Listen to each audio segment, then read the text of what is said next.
मोजता येत नाही तेवढे फ्लॅट यांच्या पुण्यामध्ये आहे. अरे 25-25 वर्ष झालं आम्ही राजकारणात आहोत. पुण्यामध्ये बळच एक फ्लॅट, ते बी रडत पडत आयुष्यपत घेतलेलं आहे. काही नाही. आर पाटलाला जसं राजीनामा दिला की नीट अंजनी गावाला जावा बर का, तशी आमची अवस्था पुण्यावर निघालं तर पोरं गळत मी तर कधी जात नाही.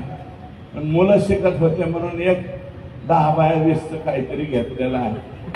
बाकीच्या लोकांचे एवढाले फ्लॅट होतात कसे? आणि हे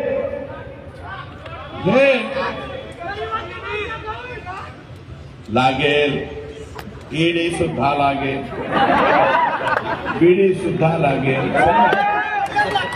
त्यामुळं नवीन एक ऍटम आला बिकट नावाचा.